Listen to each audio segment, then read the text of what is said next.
morning, good afternoon, good evening. Welcome back sa ating channel na It's a Job. So ngayon ay December 31 at mamaya-maya ay 2024 na. At ngayon habang nagpapahinga ako dito at nagme-meditate no, dahil masyadong maingay and pinili kong magtingin-tingin no, sa mga alaga natin. At katatapos ko lang rin na kumain sa baba ng mga no, yung nakayanang ihanda no, talaga naman pag hindi mo pinigilan ng sarili mo, high blood ang aabutin natin, kaya nandito tayo ngayon. So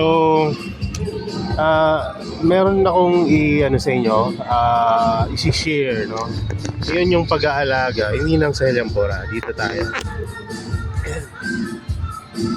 pag-aalaga ng pinikula. Kasi ewan ko kung bakit maraming nahihirapan mag-alaga ng pinks no? Siguro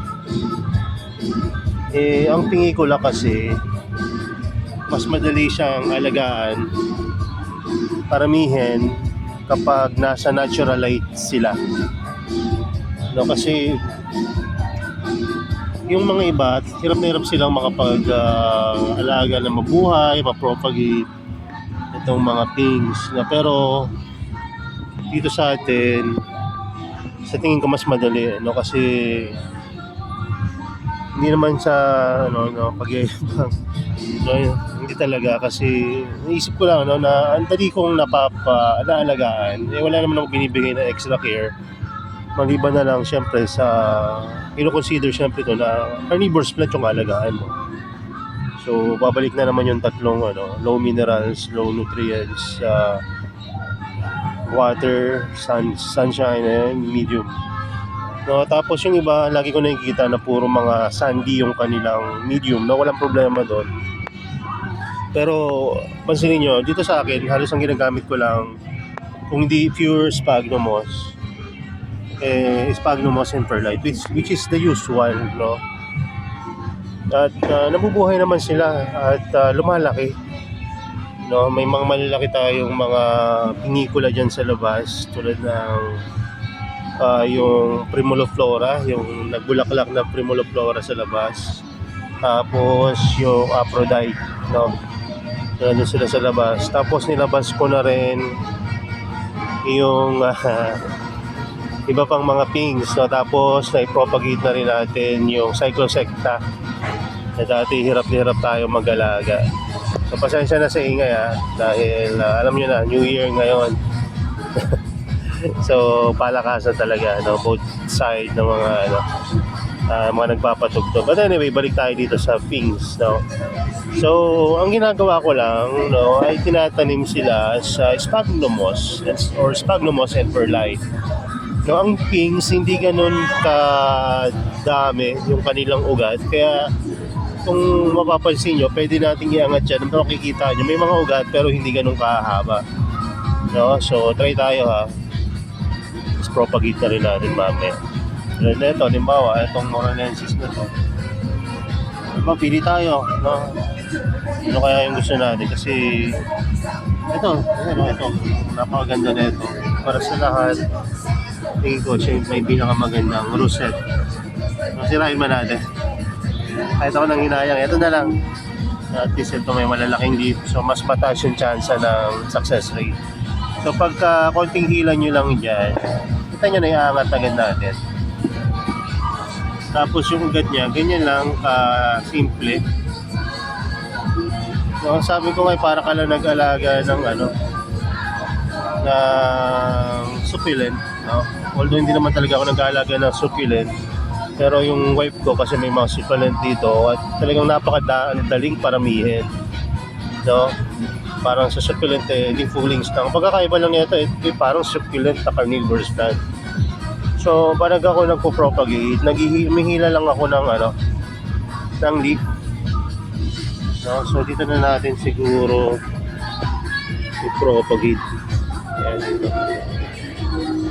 Naghihila lang ako dyan. Ayan o. Yung hila, makakakuha ka ng isa or dalawang leaf no. Tapos ayun lang, ECS dati, tatanim mo lang yan. Doon sa, I prefer pagka medium ako ng propagate pure sphagnums So dito, may bakante dito nabilan to Bumili dito natin kinuha yung So ang gagawin mo lang, lagay mo lang dyan. Kahit hindi mo tabunan yan, mag-strike yan. Pero ako, mas gusto ko yung may konting tabon yung area kung saan tutubo yung plant. Bakit? Kasi para hindi agad natutuyo yung area na yon. So, tapos noon, pwede mo pang bawasan to. Pero hindi ko na babawasan kasi sa video lang na naman pang content, no? So, para makamove on tayo sa ibang mga trays. So, ganyan lang. Hindi ko naman binaon masyado, di ba? Yung iba kasi, di ba, formo pa yung roots. Pero yan, ipapatong mo lang. Kapituli yan. So, kahit hindi ko mapit yan, tutubot, lalaki yan. So, dito tayo. Ayan. So, pasensya na talaga sa ingay, Hindi ko na makokontrol yan dahil New Year ngayon. So, eto, si Cyclosecta. Hindi ko matandaan kung na-video ko to, parang hindi yata. Kung paano ko inubos yung leaf nila, nagtira lang ako ng mga 2 piraso na harap. Ayan, tapos ngayon, tinan nyo, nag-recover na ulit. So, katatanim ko lang nito ng mga 2 to 3 days ago. Palatanggal ko lang. So, wala pang tubo yung mga yan.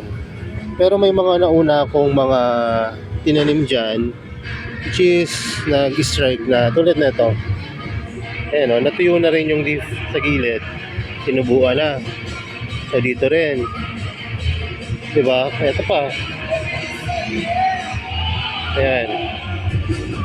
So, madali lang mag-propagate ng pingicula. So, ito pa. So, hindi ko lang alam kung meron talagang mga pings na sobrang hirap alagaan. Dati, nahirapan ako sa Kondoy. May binigyan ako ni Sir Steven ng Carnivoro. Hindi ko nabuhay. Siguro yun yung isa sa mga pinakamahirap na pings na naalagaan ko dati. Kasi ang liit niya No, pero hindi ko lang alam. Dati kasi medyo sa init ko sila nilalagay. At wala pa akong experience sa pagpropagate, pag-alaga ng Kondoy.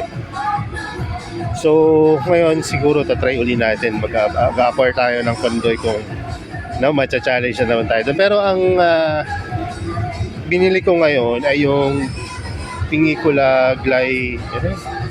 Basta yung yung pahaba, yung parang mga buhok yung tubo niya. Kalimutan ko yung pangalan nun. Pero pagdating natin, i-feature natin. At mag-out rin tayo kung sakaling ma-propagate natin siya. So, ganyan lang yung pagtatanim ng Pingicula. Mapapansin nyo nga, may mga algae pa yan, Hindi maarte ang pings. So, ilalabas na natin to once mag-sulputan na yung mga propagation natin para matanggal na yung algae, matuyo.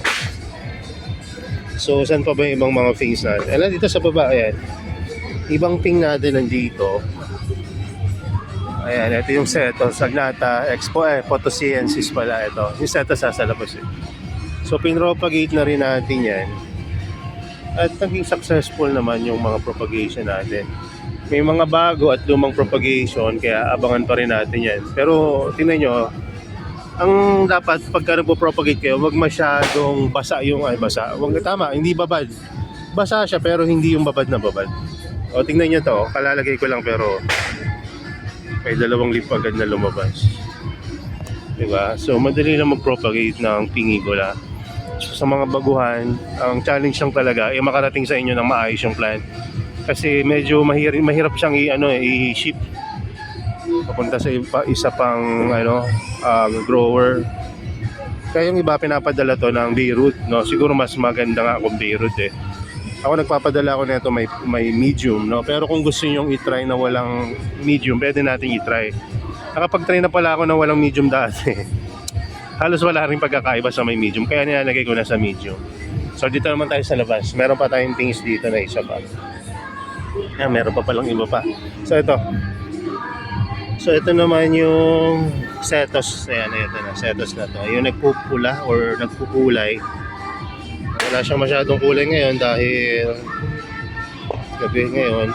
Pero ayan, makikita nyo may mga hue naman ang ayan, ang kulay. So ayan, ito. Nakapropagate na uli pala tayo. Ayan o. Ayan o, ganyan siya pagka tumutubo. May growth na agad. Diba? So maganda, maganda talaga pag pure sphagnum moss yung yung medium nyo.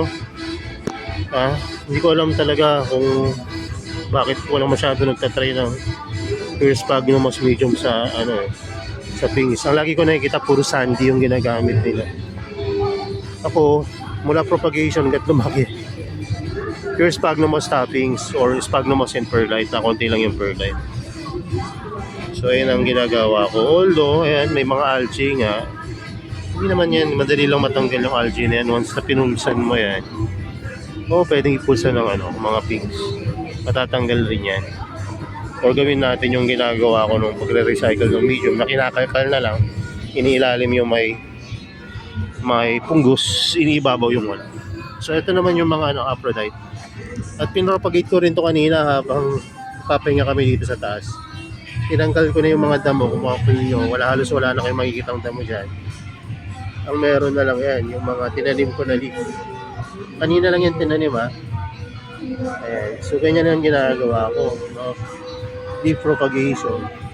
Pero namang mga pinks tulad na itong Primuloflora, hindi ko na yan halos pinopropagate, hinahayaan ko na lang. Usa na lang silang nadami. So meron din pala akong isa dito bago tayo pumunta dun sa pulsa na pinks. Eto, may mga tinanim tayo dito. Ewan ko kung napanood nyo na yung video na yon. Itinusok lang natin dito yung mga leaf ng Pingicula Aphrodite. Okay, tingnan nyo, hindi na mapigilan umangat. Ang lalaki na. May pahabol tayong leaf propagation. Meron na ring tubo. At may mga na-harvest na rin ako dyan. Nilipat ko na rin dun sa kabila. Kasi nagbahugas tayo ng live sphagnum moss. Ginamit natin sa mga repotting natin ng mga Venus flytrap. Marami tayong paparating na Venus flytrap. At ilang pirasong pinks, no? Doon mga 15 different cultivar.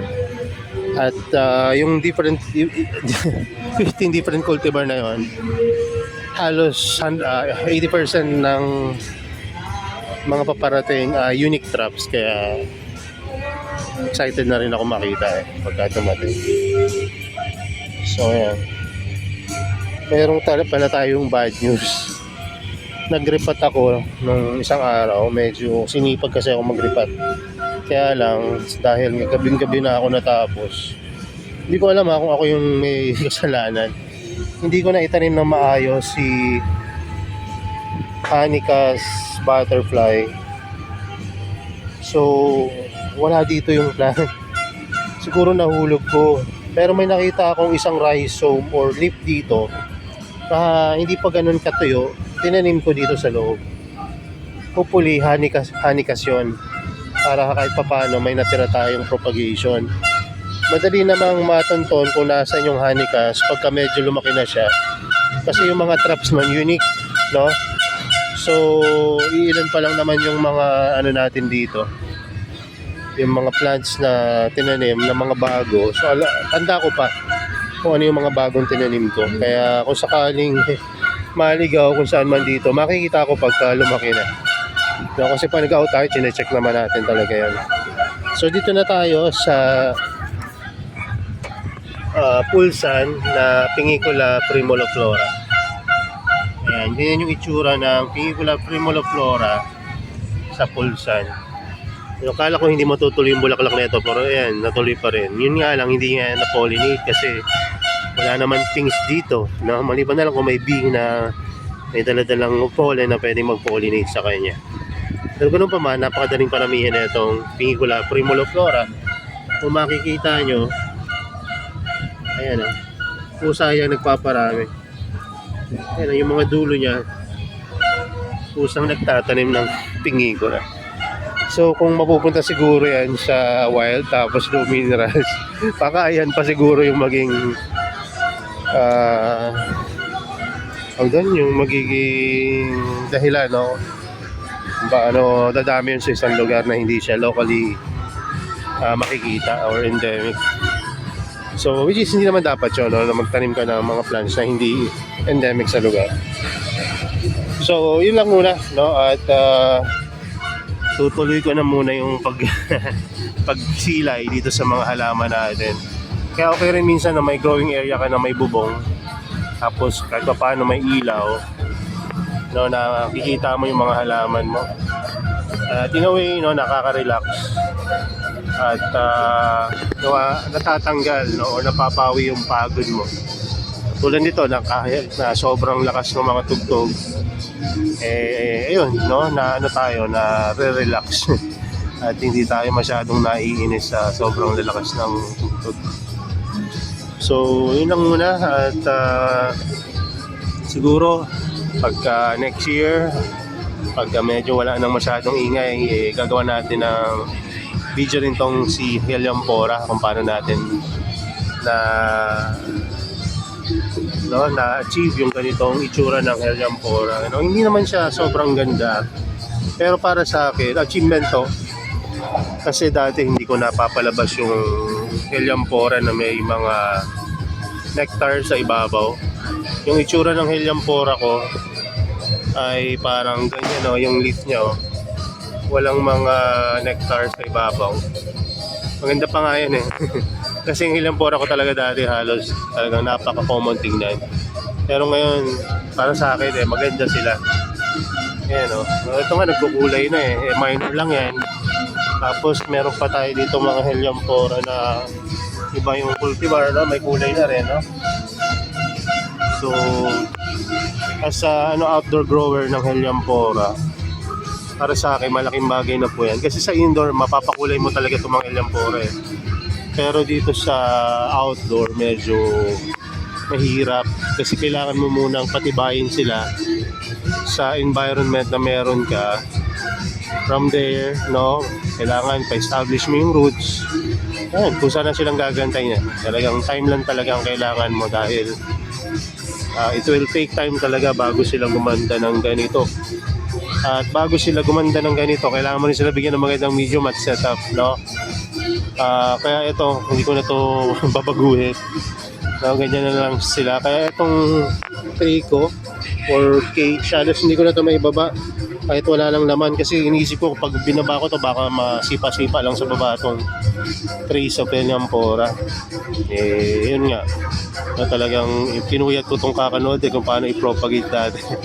No? Kung makikita mo sa YouTube may mga propagation ng Helianthora. Doon lang rin ako natingin kung paano ginagawa nila i-propagate. At ito nga, no, pagka tama yung ginagawa mo, no, ay ayun, maging successful yung propagation mo. No, sa mga una, nahihirapan talaga silang alagaan. Ganun din ako dati, eh. No, hanggat dumating ako sa time na medyo nakuha ko na kung paano alagaan talaga. Trial and error din talaga. Kaya ayun, no, madalas ako mabulukan ng roots ng Helianthora. Ayun yung So pag nabubulukan, ibig sabihin nun, kulang ng aeration yung yung medium mo. Bukod doon, maaring yung tubig mo masyadong mataas yung minerals at hindi siya nagdi-drain regularly. So kahit ito waterlogged to, tsaka napakapangit ang tubig niya, pag nagdidilig ako dito, nangyayari, hindi yan umaapaw agad yan, eh, no? Ilang milimetro lang yan, apaw na yan. Kaya kahit na pangit na ng itsura niyan, pag minasure niyo yung TDS reading yan, pasok pa rin, eh. Nasaan ba yung TDS meter natin? Gulo na ito. Ang gamit natin, eh. Pero hanapin natin. Ito may TDS meter tayo dito. Oops. Shaming pa. Ito. Tingnan natin. Kahit ako hindi ko alam mo yung TDS reading na itong Helianthora natin. 13 lang, oh. Nagulat ako, 13 lang. Kasi tignan nyo naman itsura niya, no? Kakawkawin natin, Pakapangit niyan. No, pero mababa yung minerals niya. Tinaw ko pa bumaba tuloy. O, ayan, di ba? So, napakalaking bagay na pag dinidiligan mo siya, hindi na-stuck dito yung tubig, nagdi-drip. So, tignan nyo yung para alam nyo rin, Dapat sa ibang video to, pero na-video na natin, no? Tingnan nyo, ha. Parang naka-slant siya. Dito walang tubig. Manipis, palalim ng palalim papunta dito. No, so malay nyo, no, makatulong sa inyo. Tapos ang gawin yung medium talaga napakataas ng perlite sa ilalim. Nisip ko rin dati kung i-share ko to sa iba kasi kumbaga sikreto nga to eh. Pero sa mga ibang video, tinuro ko na rin to. Hindi ko na sinekreto. Kasi alam ko yung pakiramdam na hirap na hirap ka na magbuhay ng helium-pora, sisikretohan ka pa ng ibang grower. Although, ano nila yon, kumbaga decision nila yon kasi ayaw rin naman talaga nilang bumaba yung presyo ng helium-pora. Pero alam niyo yung pakiramdam na namamatayan ka ng plant at hirap na hirap kang pagandahin tapos hindi ka man nasasagutin ng maayos. No, tapos tropa pa. Nakakatuwa rin talaga dito sa community natin. Pero ito, ganyan lang ang ginawa ko. No? Try nyo lang rin ang gayahin.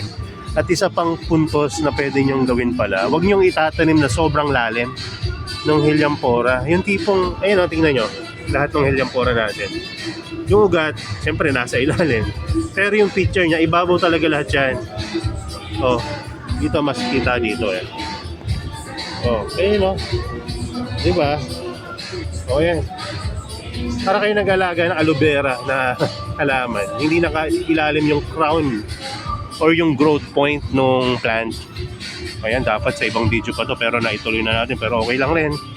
At least yung mga unplanned na mga video mas marami kayong matututunan dito. So ayan. At dumarating yung time pala. Ito ha, ito. Hindi ko pa to nasasabi sa ibang video. Huwag kayong maglalagay ng kahit anong mataas na minerals na fertilizer. No, wag tataas ng sabi natin 80 para mas safe. So 80 pababa lang. No, kung mag-spray kayo regularly 60 lang. Kasi pag tinaasan niyo yan, lusaw talaga as in, lusaw yung inyong halaman. Swerte na pag may nakasurvive ng isang pitcher, sa isang pitcher na yan, dadami pa yung halaman nyo. Pero kung maubos yan at madali yung main growth point, napakahirap. No? Matutunaw yan dire-diretso. Kaya wag nyo lalagyan ng fertilizer ng mataas na dosage itong helium-pora nyo. No? Kasi hindi niya kakayanin. Madaling mabulok ang helium-pora. No? Kung mataas yung minerals. No? Magsisisi kayo. Sinasabi ko na. No? Kasi mabagal nga yung paglaki niya pagka sa umpisa. Tapos i-fertilizer nyo pa, ano mangyayari doon? Talagang patay talaga yan. No? So, isa pa, wag sobrang dry ng paligid. Kailangan medyo may humidity or at least less yung hangin. No? Okay lang sa kanila na mainit. Pero wag yung sobrang dry ng paligid. No? So, anong condition na yun? Yung ano ba? Yung alinsangan, pwede sa kanila. Pero wag yung wag yung dry. So ayun lang muna, siguro bigyan natin ng mas malalim na pag-aaral to si helium-pora. No, at nangangarap rin ako na maging successful sa pag-aalaga uli ng cephalotus. Next year baka magkaroon tayo ng maraming batch ng cephalotus. So may mga contact na tayong mga supplier ng cephalotus. Actually, mother plant galing sa akin. No, so hinarami nila yun. Ayan, so maingay. May mga paparating tayo sa Palotas next year. Ay, sige. Ayan na, sige na. Bye-bye na. Baka kung ano pang masabi ko na hindi dapat masabi. Bye-bye. God bless. Happy New Year. Bye-bye.